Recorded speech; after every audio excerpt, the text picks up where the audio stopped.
Olá, seja muito bem-vindo para esse processo de estudos das Escrituras Sagradas através do livro Nisto Cremos. Eu te lembro que nós estamos aqui com o principal objetivo de preparar você que está ali como candidato a líder do MDA, e você estará agora refletindo comigo e estudando a respeito das doutrinas bíblicas, aqui constando nesse livro doutrinário. Você que já nos acompanhou na primeira doutrina, sabe que hoje nós estaremos abordando o conteúdo da doutrina de número 2, com o título A Trindade. Eu te lembro que a Igreja Adventista do Sétimo Dia não pressupõe infabilidade ou inerrância. Portanto, o que nós temos aqui para estudar é apenas o nosso conteúdo, o status atual do voto e da discussão de um colegiado teológico a respeito do tema. Isso não pressupõe uma questão fechada e completa a respeito dessa doutrina. Eu te lembro, além disso, que mediante o nosso objetivo de capacitação para essa prova e para a vida cristã como um todo, nós não vamos agora discutir a doutrina ou abordar aqui questões para aprimorá-la. Nós vamos apenas expô-la conforme está aqui registrada no livro Nisto Cremos. Diante disso, eu gostaria de começar, como de costume, lendo com vocês o voto dessa doutrina aqui, de número 2, que consta no início desse texto. Diz o seguinte: há um só Deus, Pai, Filho e Espírito Santo, uma unidade de 3 pessoas coeternas. Deus é imortal, onipotente, onisciente, acima de tudo e sempre presente. Ele é infinito e está além da compreensão humana, mas é conhecido por meio de sua autorrevelação. Deus, que é amor, para sempre é digno de culto, adoração e serviço por parte de toda a criação. Quando nós olhamos para o conteúdo aqui do texto, percebemos que, ainda no Calvário, todos rejeitaram a Jesus. Quando Jesus ele é apresentado por João, aqui na Bíblia, nós vemos ele referindo ali a este momento como sendo um momento de rejeição por todas as gerações que viveram e que estavam ali presentes. Nesse processo, nós percebemos que muitos fracassaram em reconhecer e compreender quem era Jesus. Esse fracasso, ele se estende por toda a geração humana. E nós conseguimos perceber que o conhecimento da humanidade referente a quem Deus é radicalmente deficiente. É importante, então, nós sabermos que a sabedoria humana ela não é suficiente para entender e compreender Deus. Quando falamos, portanto, sobre uma doutrina de Deus, falando aqui da Trindade, ou depois quando falaremos de cada uma das pessoas que compõem a Trindade, é importante que você se lembre que nós estamos falando de algo muito maior do que nós mesmos. Somos, portanto, insuficientes para essa compreensão. Embora tenhamos isso em mente e saibamos que em alguns aspectos Deus ele sempre será um mistério para nós, nós temos que saber que Deus ele ainda assim pode ser conhecido, de acordo com as nossas limitações, obviamente. Mas esse conhecimento de Deus ele não vem por intermédio da nossa compreensão pessoal, individual ou a partir da nossa própria competência. Biblicamente falando, nós percebemos que o próprio Deus, ele procurou fazer chegar até os seres humanos o conhecimento a respeito dele. E isso vem através da Bíblia, através do conhecimento revelado por Deus.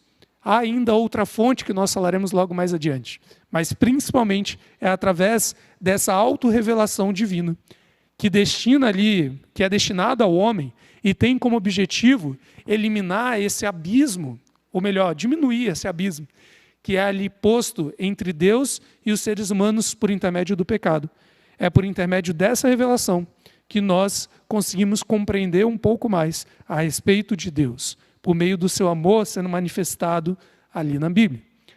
Perceberemos que, principalmente através da vida e do ministério de Cristo, que nós podemos conhecer os outros membros da divindade e conhecer a sua vontade para nós. Portanto, eu te lembro apenas, nesse momento introdutório, que embora seja impossível conhecer completamente a Deus, a Bíblia nos apresenta um conhecimento prático dele, que nos é suficiente para entrarmos em um relacionamento salvífico com ele. É impossível conhecermos completamente, mas pelo conhecimento prático de Deus, podemos nos relacionar com Ele através do que a Bíblia oferece. Como então obter um conhecimento de Deus? O Nisto Cremos ele aborda a ideia de que o conhecimento de Deus é muito mais um assunto do coração do que do intelecto. Mas ele vai além, inclusive.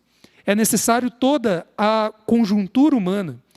Ele envolve a pessoa como um todo, para que assim possa compreender esse aspecto a respeito da divindade.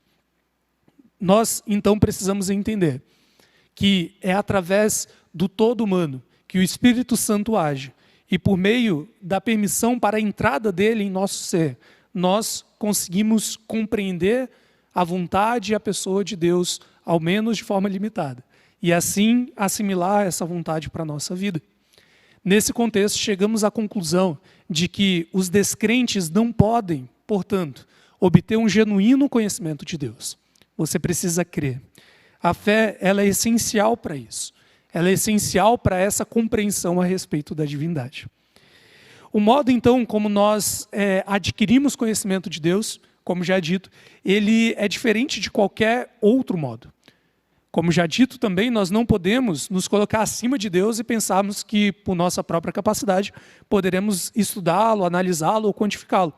Muito pelo contrário, nós somos muito menores e, por isso, o único que tem, de fato, jurisdição para explicar algo a respeito de Deus é a palavra dele, revelada ali por intermédio e por ação do Espírito Santo em nosso coração e na nossa mente. Mesmo com o obscurecimento da nossa mente, do nosso intelecto por meio do pecado, através da ação do Espírito, conseguimos nos aproximar um pouco mais desse Deus. A respeito da existência de Deus, nós temos duas principais fontes que comprovam esse fato, essa realidade. Nós temos o livro da natureza, ou as evidências da criação, e temos também a própria autorrevelação divina por meio das Escrituras. Todos nós, portanto, ao observar a natureza, ao observar a experiência humana, nós podemos conhecer um pouco a respeito de Deus, ou mesmo saber que existe um Criador. Se você observar a complexidade da própria criação, se você observar a complexidade das leis estabelecidas, se você observar os detalhes daquilo que é feito e vivido no nosso mundo, nós exigimos aqui a existência de um design, de alguém que preparou e construiu tudo isso que nós vivemos. Então, pela própria intuição humana, nós notamos que Deus ele existe e que esse Deus ele precisa aqui ser compreendido. Esse tipo de revelação ele está presente inclusive na consciência de não cristãos. Qualquer pessoa que seja ali honesta intelectualmente, ela perceberá a existência ou a exigência da existência desse designer que construiu tudo. Quando nós olhamos, porém, para a natureza, nós não conhecemos aqui os detalhes. Não sabemos quem é esse Deus, como ele é ou o que ele faz. Pensamos apenas que ele existe, que ele tem apreço pelo belo, que ele ama ali de alguma forma. Todas essas outras informações nós podemos ter apenas quando olhamos para a autorrevelação de Deus através da Bíblia. É importante que você se lembre do seguinte detalhe, que a Bíblia ela não prova a existência de Deus. Ela não se preocupa com isso. A Bíblia simplesmente assume essa existência.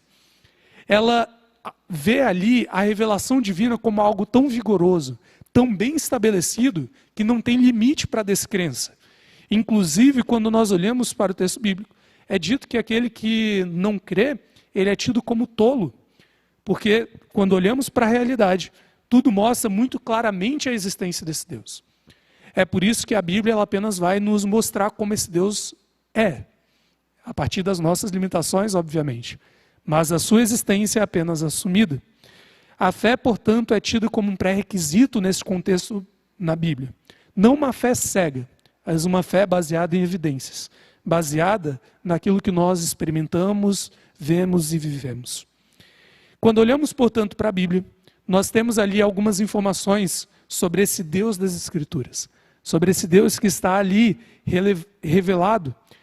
Nós, então, entendemos suas qualidades essenciais, que se manifestam por meio de seus nomes, suas atividades e seus atributos. A Bíblia ela faz uso e registro de vários e vários nomes de Deus. Ela vai apresentar no terceiro dos 10 mandamentos a importância desses nomes, dizendo o quanto é importante honrar e louvar o nome de Deus, através ali da descrição, não tomarás o nome do Senhor teu Deus em vão. Ela emprega muitos nomes de Deus a fim de demonstrar a pessoa, a natureza e o caráter muito bem quanto às qualidades da divindade. Aqui há o registro de vários nomes que depois você pode consultar no livro. Temos El e Elohim, como Deus, né? Manifestando seu divino poder, a sua qualidade de Deus da criação como Todo-Poderoso. Nós temos ali o nome Elion, ou El Elyon, falando a respeito da sua qualidade de ser exaltado e elevado a status divino. Nós temos a expressão Adonai, como legislador poderoso, majestoso e transcendente Deus. Temos outros como Shaddai ou El Shaddai. Temos o próprio nome de Deus ali, Yahweh, nome que a gente não sabe exatamente como falar, né? Mas normalmente traduzido como Jeová ou Senhor. Nós temos outras descrições, como Deus dizendo que eu sou o que sou, ou mesmo a descrição de Deus como Pai. Esse título, muito embora seja usado também por Israel, ele deve ser entendido como uma aplicação especial quando Cristo usa. Jesus, então, atribui um significado especial para esse último título. Deus, como Pai de Jesus, ele é diferente como Deus sendo Pai de todas as pessoas, no geral. Quando falamos a respeito das atividades de Deus, nós temos que lembrar que a Bíblia ela passa muito mais tempo descrevendo as ações divinas do que falando a respeito de quem ele é, de fato. É, portanto, por meio dessas ações, daquilo que Deus faz, que nós conhecemos quem ele é. Nós vemos, então, constantemente a Bíblia apresentando Deus como Criador e como mantenedor e sustentador do mundo. Vemos Deus sendo apresentado como Redentor e Salvador, que nos mostra, nesse contexto, planos, predições e promessas para a nossa salvação. Nós vemos Deus como sendo aquele que perdoa pecados, como sendo, portanto, o único digno de adoração, como legislador do universo.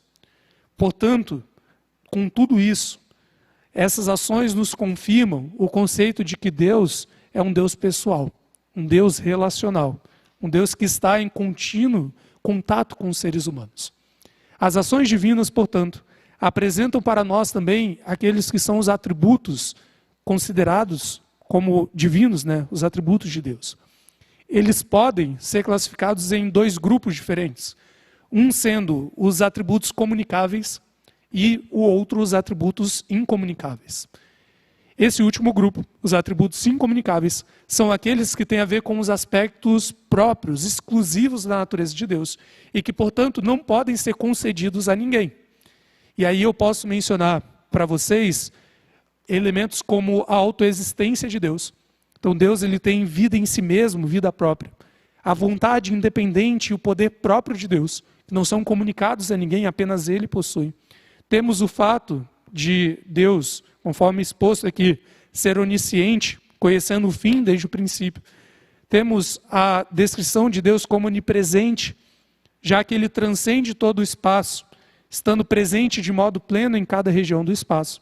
Temos Deus como sendo eterno, transcendendo os limites do tempo, presente em todos os momentos do tempo, portanto. E, finalmente, Deus como sendo todo-poderoso, o Deus onipotente. Ele também é descrito como imutável, perfeito. E esses atributos não podem ser comunicados a ninguém. Eles definem Deus e são apenas posse dele. Os outros atributos, chamados comunicáveis, eles estão ali baseados na amorável relação e no amorável interesse que Deus tem pela humanidade. Deus, então, embora manifeste amor, graça, misericórdia, longanimidade, justiça, bondade, galardão, verdade e santidade, Deus ele também comunica isso para os seres humanos. E a partir do momento que Deus comunica, eu e você também podemos manifestar isso. Amor, graça, santidade e etc.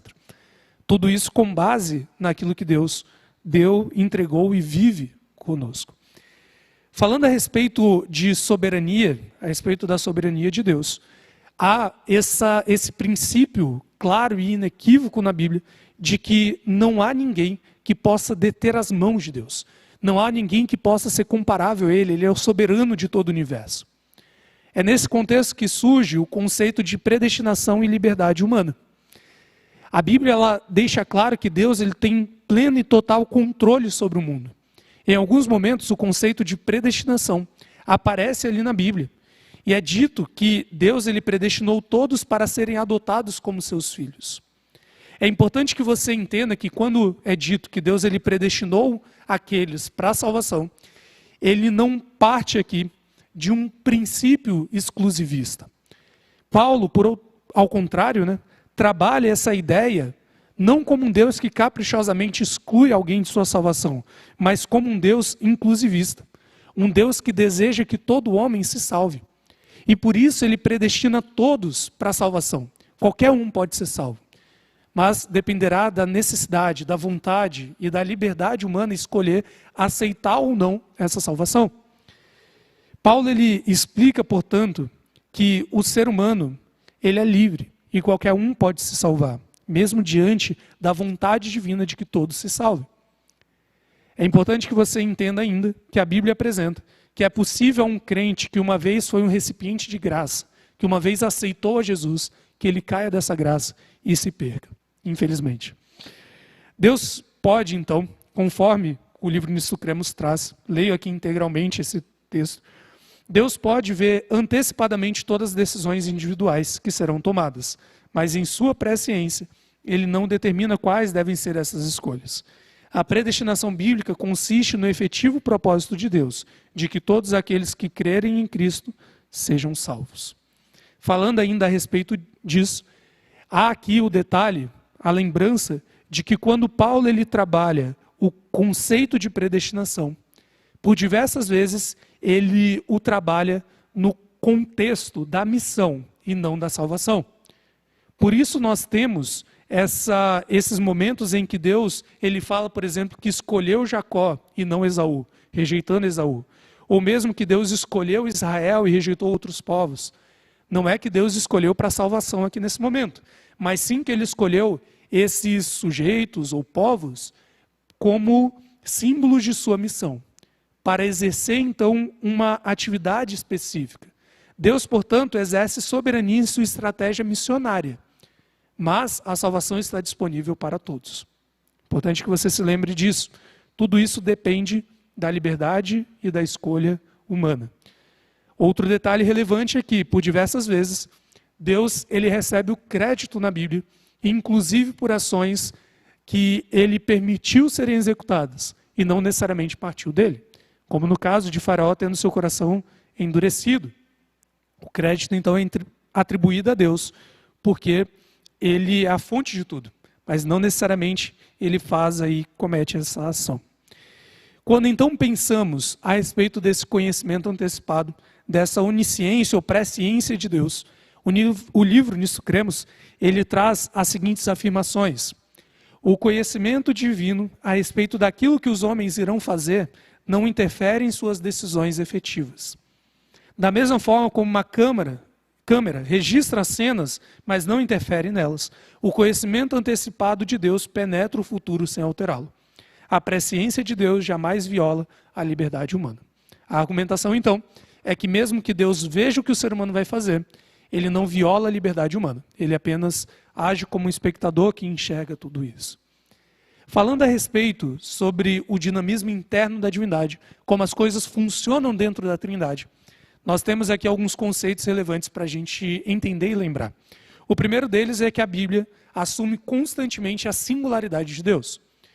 Israel cria, então, na existência de um Deus que é único. O Novo Testamento ele estabelece essa mesma ênfase a um único Deus. Essa ênfase monoteísta de um único Deus, contudo, não contradiz o conceito de trindade. Um não exige a eliminação do outro. O que apresenta, contudo, é que não existe um panteão. Não existem várias divindades ali. Existe apenas um único Deus. Mesmo que esse Deus seja apresentado como sendo um Deus plural, internamente. A Bíblia ela usa vários e vários momentos, uma linguagem que alude a essa pluralidade. Nós temos, por exemplo, na criação, Deus falando, vinde, portanto, e façamos aqui o homem a nossa imagem e semelhança, no plural, façamos.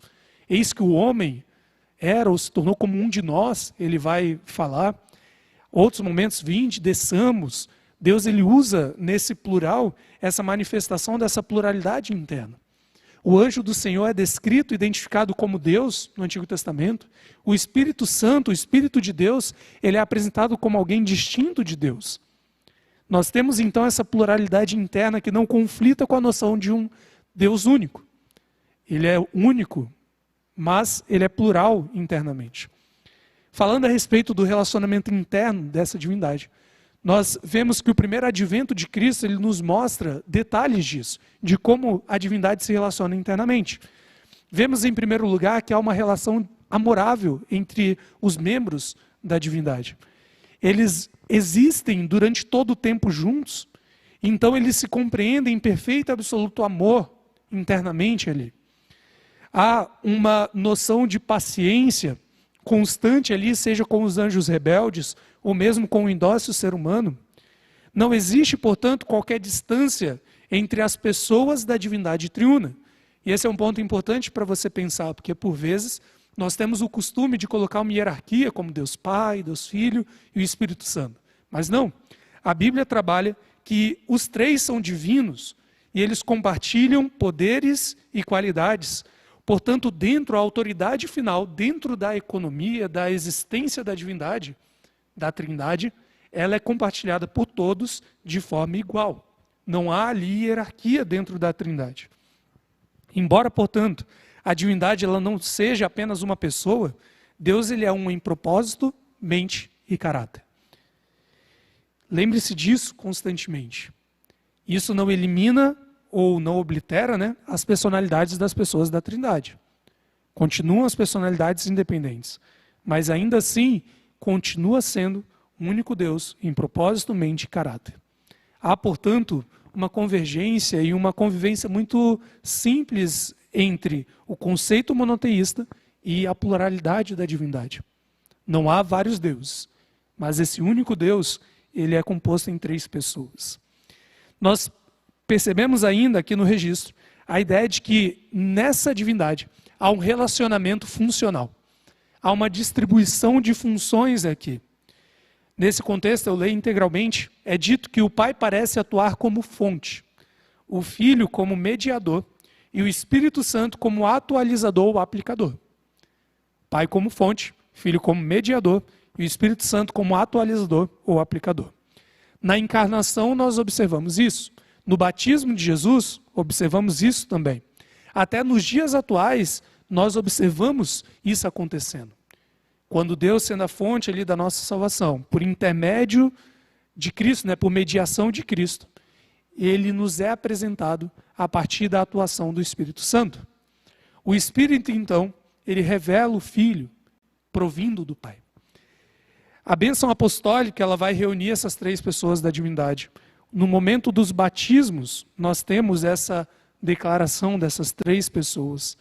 E durante todo o tempo, nós vemos a atuação da Trindade na salvação e na reconquista da humanidade para Cristo.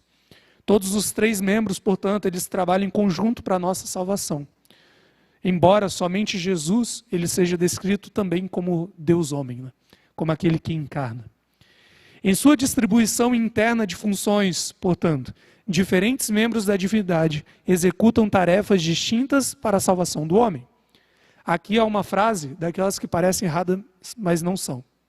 É dito o seguinte: o trabalho do Espírito Santo não acrescenta coisa alguma à perfeição e eficácia do sacrifício empreendido por Cristo na cruz. Pode parecer errado, mas não é. O trabalho do Espírito Santo ele não acrescenta a perfeição do sacrifício de Cristo.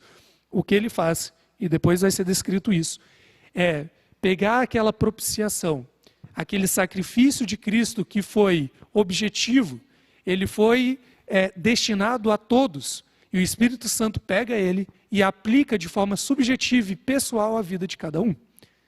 Ele não adiciona a perfeição do sacrifício de Cristo, ele aplica a vida de cada indivíduo. Finalmente, concluindo essa doutrina, nós vemos que a Trindade ela atua com foco na salvação. Nós vemos isso no momento em que a Igreja Apostólica ela batiza as pessoas em nome do Pai, do Filho e do Espírito Santo. Muito embora seja em Jesus que a Bíblia se centraliza, sendo Ele a esperança antecipada no Antigo Testamento, cumprida nos Evangelhos, Ele sendo a posição ali, ocupando a posição central nesses livros, sendo Ele a bendita esperança, focado tanto na sua primeira quanto na segunda vinda. Mesmo nesse contexto, em que Cristo aparece como ponto central, como o foco principal, por ser Ele o mediador entre Deus e o homem, instituindo esse vínculo com a divindade, nós temos a atuação dos 3 membros da Trindade, executando ali todo o processo de salvação humana. As boas novas, portanto, acham-se centralizadas em uma pessoa. Mas nós temos ali nesse contexto toda a atuação dos membros da divindade. Quando olhamos para a cruz, portanto, já encerrando esse contexto, é importante que você se lembre que o cristianismo ele é fundado em Cristo. Não necessariamente em regras, não necessariamente em algo que você precisa se preocupar, mas sim num relacionamento que você precisa ter com esse Jesus. Quando nós olhamos, portanto, para a cruz do Calvário, percebemos ali o próprio Deus como nosso substituto. Naquele momento, Deus ele desce à terra. E quando nos aproximamos do Calvário, nós subimos ao lugar mais alto que nos é possível chegar, em direção a Deus. A cruz, então, ela se demonstra como sendo a maior revelação de altruísmo que alguém pode ver. Foi nela que nós vemos a maior e mais linda revelação de Deus. Através da atuação dos 3 membros da Trindade. Cristo, ele se entrega ali pela salvação da raça humana. Ele mostra que a autonegação ela é maior do que a autoexistência. Ele demonstra assim o seu amor. Encerrando essa doutrina, eu deixo mais uma vez um convite para você. Reflita sobre a atuação da Trindade, a atuação desse Deus que é soberano e muito maior do que nós, na minha e na sua vida, quando, diante da sua grandeza, Ele decide se fazer carne, e mediante a atuação dessas 3 pessoas da divindade, atua constantemente para salvar o ser humano caído. Que você possa estar se aproximando desse Deus, através do estudo da palavra, através do relacionamento com Ele, para viver esse cristianismo. Que Deus te abençoe. Nós nos vemos para o estudo da nossa terceira doutrina a respeito do Pai, quando abordaremos especificamente sobre esse membro da divindade. Que Deus te abençoe.